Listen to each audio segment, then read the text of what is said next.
ಎಲ್ಲರಿಗೂ ನಮಸ್ತೆ. ಈ ಕೋವಿಡ್ ಬಂದಾಗಿಂದ ನಾವೆಲ್ಲರೂ ಸಾಕಷ್ಟು ಹೊಸ ವಿಚಾರಗಳನ್ನು ತಿಳ್ಕೊಳ್ತಾ ಇದ್ದೀವಿ, ಹಾಗೂ ಗೊಂದಲನೂ ಕೂಡ ಇದೆ. ಫಾರ್ ಎಕ್ಸಾಂಪಲ್, ಆಕ್ಸಿಜನ್ ಕಾನ್ಸಂಟ್ರೇಟ್ ಅಂದ್ರೇನು, ಆಕ್ಸಿಜನ್ ಸಿಲಿಂಡರ್ ಯಾವಾಗ ಬೇಕಾಗತ್ತೆ, ವೆಂಟಿಲೇಟರ್ ಯಾವಾಗ ಬೇಕಾಗತ್ತೆ, ಜನ ವೆಂಟಿಲೇಟ್ರು ಆಕ್ಸಿಜನ್ ಸಿಲಿಂಡರ್ ಸಿಗದೇ ಸಾಕಷ್ಟು ಗೊಂದಲಗಳಾಗಿದ್ದಾರೆ. ಹಾಗೆ ಸುಮಾರಷ್ಟು ಜನ ಅದರ ಅವಶ್ಯಕತೆ ಇಲ್ಲದೇ ಇದ್ದರೂ ಕೂಡ ಆಕ್ಸಿಜನ್ ಸಿಲಿಂಡರ್ಗಳನ್ನು, ಆಕ್ಸಿಜನ್ ಕಾನ್ಸಂಟ್ರೇಟರ್ಗಳನ್ನು ಮನೆಗಳಲ್ಲಿ ಭದ್ರ ಮಾಡ್ಕೊಳ್ತಾ ಇದ್ದಾರೆ.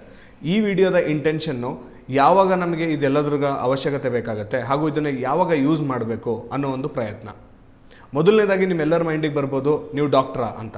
ಖಂಡಿತವಾಗ್ಲೂ ನಾನು ಡಾಕ್ಟರ್ ಅಲ್ಲ, ನಾನು ಬಯೋಮೆಡಿಕಲ್ ಇಂಜಿನಿಯರು. ಈ ರೀತಿಯಾದ ಎಕ್ವಿಪ್ಮೆಂಟ್ಸ್ಗಳನ್ನು ನಾವು ಹಾಸ್ಪಿಟಲ್ಗೆ ಸಪ್ಲೈ ಮಾಡ್ತೀವಿ. ಈ ರೀತಿಯಾದ ಎಕ್ವಿಪ್ಮೆಂಟ್ಸ್ಗಳನ್ನು ಯಾವಾಗ ಯೂಸ್ ಮಾಡಬೇಕು ಅನ್ನೋ ಮಿನಿಮಮ್ ನಾಲೆಡ್ಜ್ಗಳನ್ನು ಬಯೋಮೆಡಿಕಲ್ ಇಂಜಿನಿಯರ್ ಆಗಿ ನಾವು ಪಡ್ಕೊಂಡಿರ್ತೀವಿ. ಇವಾಗ ನಾವು ಉಸಿರಾಡ್ತಿಲ್ಲಲ್ಲ, ನಾವು ಉಸಿರಾಡ್ತಾ ಇದ್ದೀವಿ, ಆದರೆ ನಾವು ಉಸಿರಾಡೋ ಸಂದರ್ಭದಲ್ಲಿ ನಮಗೆ ಬೇಕಾಗಿರೋ ಅಷ್ಟು ಆಕ್ಸಿಜನ್ ಸಿಗ್ತಾ ಇಲ್ಲ. ಈಗ ನಮಗೇನು ಬೇಕು? ಆಕ್ಸಿಜನ್ ಬೇಕು. ಇದಕ್ಕೆ ಆಕ್ಸಿಜನ್ ಥೆರಪಿ ಅಂತ ಹೇಳ್ತಾರೆ. ಆಕ್ಸಿಜನ್ ಥೆರಪಿ ಹೇಗೆ ಕೊಡ್ಬೋದು? ನಮ್ಮ ರೆಗ್ಯುಲರ್ ಆಕ್ಸಿಜನ್ ಸಿಲಿಂಡರ್ಗಳನ್ನ ಮುಖಾಂತರ ಆಕ್ಸಿಜನ್ನ ಕೊಡ್ಬೋದು, ಅಥವಾ ಆಕ್ಸಿಜನ್ ಕಾನ್ಸಂಟ್ರೇಟರ್ಗಳ ಮುಖಾಂತರ ನಾವು ಆಕ್ಸಿಜನನ್ನು ಕೊಡ್ಬೋದು. ಈ ಸಂದರ್ಭದಲ್ಲಿ ಮಾತ್ರ ನಮಗೆ ಆಕ್ಸಿಜನ್ ಬೇಕಾಗುತ್ತೆ. ಯಾವಾಗ ಸ್ವಲ್ಪ ಪ್ರಮಾಣದ ಲಂಗ್ಸ್ ಇನ್ಫೆಕ್ಟ್ ಆಗಿರುತ್ತೆ, ಸ್ವಲ್ಪ ಪ್ರಮಾಣದ ಆಕ್ಸಿಜನ್ನ ಅವಶ್ಯಕತೆ ಇರುತ್ತೆ, ಆವಾಗ ಮಾತ್ರ ಆಕ್ಸಿಜನ್ ಕಾನ್ಸಂಟ್ರೇಟರ್ ಮತ್ತು ಆಕ್ಸಿಜನ್ ಸಿಲಿಂಡರ್ಗಳು ನಮ್ಮ ಸಹಾಯಕ್ಕೆ ಬರ್ತವೆ. ಯಾವಾಗ ನಮ್ಮ ಇನ್ಫೆಕ್ಷನ್ ರೇಟ್ ಜಾಸ್ತಿ ಆಗುತ್ತೆ, ಖಂಡಿತವಾಗ್ಲೂ ಆಕ್ಸಿಜನ್ ಸಿಲಿಂಡರ್ ಅಥವಾ ಆಕ್ಸಿಜನ್ ಕಾನ್ಸಂಟ್ರೇಟರಿಂದ ಗುಣಮುಖ ಆಗೋಕ್ಕಾಗಲ್ಲ. ನಮಗೆ ಆ ಸಂದರ್ಭದಲ್ಲಿ ಬೇಕಾಗಿರುವಂಥದ್ದು ವೆಂಟಿಲೇಟರ್ಗಳು. ಸೊ ವೆಂಟಿಲೇಟರ್ ಅಂದ್ರೇನು? ನಮಗೆ ಯಾವಾಗ ಉಸಿರಾಡೋದ ಸಮಸ್ಯೆ ಇದೆ, ಉಸಿರಾಡೋಕ್ಕೆ ಆಗ್ತಾ ಇಲ್ಲ, ನಮಗೆ ಉಸಿರು ಎಳ್ಕೊಳ್ಳೋಕ್ಕಾಗಲಿ ಅಥವಾ ಉಸಿರು ಹೊರಗಡೆ ಆಗೋಕ್ಕಾಗಲಿ ನಮ್ಮ ಲಂಗ್ಸ್ ಕೈಯಲ್ಲಿ ಆಗ್ತಾ ಇಲ್ಲ ಅಂತ ಅಂದಾಗ ನಮಗೆ ವೆಂಟಿಲೇಟರ್ಗಳು ಬೇಕಾಗ್ತವೆ. ಸೊ ವೆಂಟಿಲೇಟರ್ ಏನು ಮಾಡುತ್ತೆ? ನಾವು ಉಸಿರಾಡೋ ಟೈಮಲ್ಲಿ ಹೊರಗಡೆಯಿಂದ ಒಂದು ಎಕ್ಸ್ಟ್ರಾ ಪ್ರೆಷರ್ ಕೊಡುತ್ತೆ. ನಾವು ಉಸಿರು ಹೊರಗೆ ಹಾಕೋಬೇಕಾದ್ರೆ ಅದೇ ಪ್ರೆಷರ್ ಮುಖಾಂತರ ಉಸಿರು ಹೊರಗೆ ಹಾಕುತ್ತೆ. ಸೊ ವೆಂಟಿಲೇಟರ್ ಮತ್ತು ಆಕ್ಸಿಜನ್ ಥೆರಪಿ ಇದೆರಡೂ ಕಂಬೈನ್ ಆದಾಗ ಮಾತ್ರ ಒಬ್ಬ ಪೇಷಂಟ್ಗೆ ಕರೋನಾ ರಿಕವರಿ ಟೈಮಲ್ಲಿ ಅವನ ಲಂಗ್ಸನ್ನು ಅದು ರಿಕವರಿ ಆಗೋ ಸಂದರ್ಭದಲ್ಲಿ ಆಕ್ಸಿಜನ್ನ ಕಂಟಿನ್ಯೂಸ್ ಸಪ್ಲೈ ಮಾಡುವಂಥ ಪ್ರಯತ್ನ ಈ ಎರಡು ಡಿವೈಸಸ್ಗಳು ಮಾಡ್ತವೆ.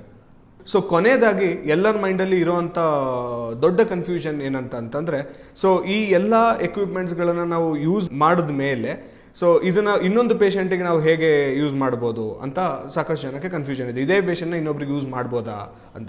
ಖಂಡಿತವಾಗ್ಲೂ ಯೂಸ್ ಮಾಡ್ಬೋದು. ಇದೆಲ್ಲದರಲ್ಲೂ ಕನ್ಸ್ಯೂಮಬಲ್ಸ್ಗಳು ಏನು ಬರುತ್ತೆ ಅಂದರೆ, ಈಗ ಆಕ್ಸಿಜನ್ ಕಾನ್ಸಂಟ್ರೇಟರ್ಗೆ ಮಾಸ್ಕ್ ಹಾಕ್ಕೊಳ್ತೀವಿ, ಆಕ್ಸಿಜನ್ ಮಾಸ್ಕ್ ಅಂತ ಕರಿತೀವಿ. ಆ ಮಾಸ್ಕನ್ನು ಚೇಂಜ್ ಮಾಡಿದ್ರೆ ಸಾಕು, ನೀವು ಈ ಮೆಷಿನನ್ನು ಇನ್ನೊಂದು ಪೇಷಂಟಿಗೆ ಯೂಸ್ ಮಾಡ್ಬೋದು. ಉದಾಹರಣೆಗೆ, ಸಾಕಷ್ಟು ಸತಿ ಈ ಆಕ್ಸಿಜನ್ ಕಾನ್ಸಂಟ್ರೇಟರ್ನ ಗುಣಮುಖ ಆಗಿರುವಂಥ ಪೇಷಂಟಿಂದ ಹೊಸ ಪೇಷಂಟು ತೊಗೊಳಕ್ಕೆ ರೆಡಿ ಇಲ್ಲ. ಸೊ ಅವ್ರಿಗೆ ಭಯ, ಎಲ್ಲಿ ಮನೆಗೆ ಬಂದುಬಿಟ್ರೆ ಇನ್ನಿರೋರಿಗೆಲ್ಲ ಕೋವಿಡ್ ಬಂದುಬಿಡುತ್ತೆ ಅಂತೇಳಿ.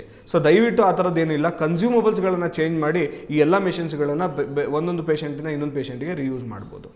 ಹಾಗಾಗಿ ನಾನು ಹೇಳಕ್ಕೆ ಇಷ್ಟಪಡ್ತಿರೋದೇನೆಂದರೆ, ಈ ಎಲ್ಲ ಡಿವೈಸಸ್ಗಳು ನೀವು ಹೋಗಿ ಸುಮ್ಮನೆ ಮಾರ್ಕೆಟಲ್ಲಿ ನನಗೊಂದು ತೊಗೊಳ್ಳಿಕ್ಕೆ ಇದು FMCG ಪ್ರಾಡಕ್ಟ್ ಅಲ್ಲ. ಸೊ ಇದು ಮೆಡಿಕಲ್ ಪ್ರಾಡಕ್ಟ್ಸ್ ಆಗಿರೋದ್ರಿಂದ ನೀವೆಲ್ಲರೂ ಇದನ್ನು ತೊಗೊಳ್ಬೇಕಾದ್ರೆ ಡಾಕ್ಟರ್ದು ಇನ್ಸ್ಟ್ರಕ್ಷನ್ಸ್ ಇರಬೇಕು, ನಿಮ್ಮ ಬ್ಯಾಕಪ್ ಡಾಕ್ಟರ್ ಸಪೋರ್ಟ್ ಇದ್ದರೆ ಮಾತ್ರ ಈ ಎಲ್ಲ ಇನ್ಸ್ಟ್ರೂಮೆಂಟ್ಸ್ಗಳನ್ನು ತೊಗೊಳ್ಬೇಕು ಅಂತ ನಾನು ಎಲ್ಲರಲ್ಲಿ ಕೇಳ್ಕೊಳ್ತೀನಿ.